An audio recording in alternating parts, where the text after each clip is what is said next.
Hello अैगी Ming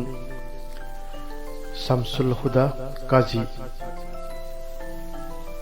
अैगी लेफम कछार चिंगेरबंदगिनी साहित्य गी पुक्कई चौखत हंसी इमारोलबु योखत्सी हाइबा परिंग असिगी अहानबा एपिसोड असिदा येंगबिरिबा अमसुंग ताबिरिबा साहित्य अमसुंग इमारोलबु नुंसीजबा खुदिंगमकबु इकाई खुमनबा उच्चरी एपिसोड असिदा अइना मयामगी मफमदा अैगी सेरेंग अमा अहानबा ओइना खुदोल तमजगे तामिनरसी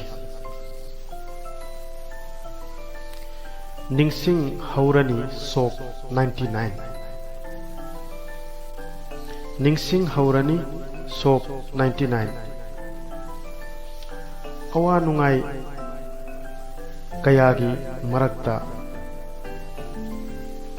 नंग अैगी खोंगलोई ओइमिन्नखी अवा नुंगाई कयागी मरक्ता नंग अैगी खोंगलोई ओइमिन्नखी नंगी चोइजाइनरबी सक्तमगी ममीना नंगी चोइजाइनरबी सक्तमगी ममीना खुमजिनखी अमुबा नोंगी मपैगुम लेक्रक चटलबा इतिहास की लेमाइबो खुमजिनखी अमुबा नोंगी मपैगुम लेक्रक चटलबा इतिहास की लेमाइबो कारगिल अफगान चेचेन की लानफमदा बोम तोप की अमुबा मैखुबु थवैदना कारगिल अफगान चेचेन की लानफमदा बोम तोप की अमुबा मैखुबु थवैदना कथोखी अथौबसिंगी भक्ति की बलिदान कथोखी अथौबसिंगी भक्ति की बलिदान मांगहनखी येकना लिसिंग लिसिंग मांगहनखी येकना लिसिंग लिसिंग पायहनखी इमागी निंगतम फिराल संबानबा अतियागी मखादा पायहनखी इमागी निंगतम फिराल संबानबा अतियागी मखादा अदुबु असीबा हक्चांग सिंगबु अदुबु असीबा हक्चांग सिंगबु सेत सेतुना चारिबा सहिंग चाबसिंगी सेत सेतुना चारिबा सहिंग चाबसिंगी सेतना मुन्नबगी खोंजेल सेत सेतुना चारिबा सहिंग चाबसिंगी सेतना मुन्नबगी खोंजेल नाम सोयनाइरबसिंगी नाहेखोल नाम सोयनाइरबसिंगी नाहेखोल नंगबु येंगबा ताबा ngamlirani उड़ीसा के दरबार नाम सोयनाइरबसिंगी नाहेखोल नंगबु येंगबा ताबा ngamlirani उड़ीसा के दरबार नोंदोन खेतना वांगलाबा फुरासिंग नोंदोन खेतना वांगलाबा फुरासिंग सिंकुप साना मांगहनखी मिकुप खरादा नोंदोन खेतना वांगलाबा फुरासिंग सिंकुप साना मांगहनखी मिकुप खरादा नापल पुमनमक तिनखी नापल पुमनमक तिनखी तुर्की की उफुल लेमाय थक्तुदा नापल पुमनमक तिनखी तुर्की की उफुल लेमाय थक्तुदा अदुबु पंथुंग सुखेत नहीं अदुबु पंथुंग सुखेत नहीं खोंचत सु मानदे जात्री सिंधुबु अदुबु पंथुंग सुखेत नहीं खोंचत सु मानदे जात्री सिंधुबु निंगसिंगलम गदरा थमोइना माइगई खेनब ट्रेन अनिदो निंगसिंगलम गदरा थमोइना माइगई खेनब ट्रेन अनिदो अरोइब संस्कार की स्टेशन अमदा थुंगलबदा अरोइब संस्कार की स्टेशन अमदा थुंगलबदा अहानब मिलेनियम की कायनरमदाई मिकुप्ता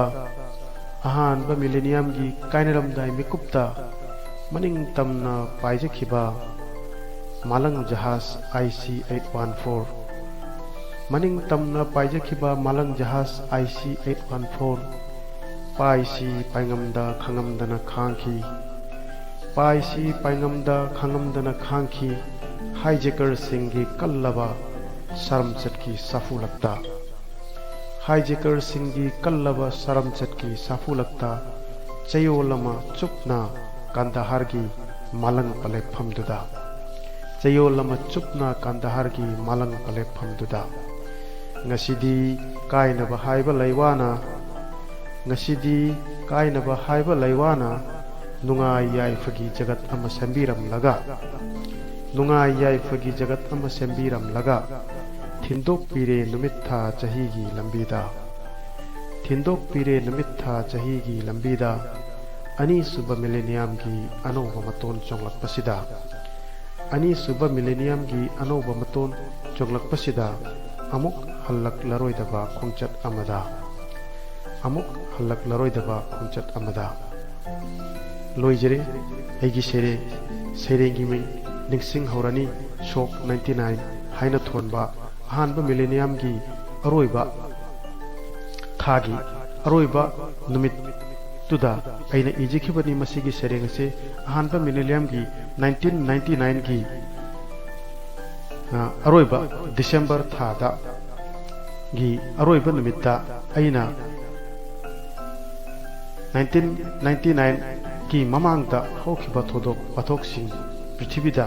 यामना चावना मुतलरोइदबा दुगुंबा थोदोक पाथोकसिंबु निंगसिंगजरगा अइना मसिगी सेरेंगसी इजखिबनी मयाम सेरेंगसी ताबिरगा नुंगाइबा फाउबीबा अमसुंग सेरेंग असिगी अर्थसिंग फजना खंगबिरगा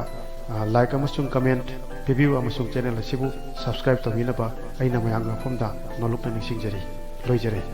थैंक यू बाय बाय।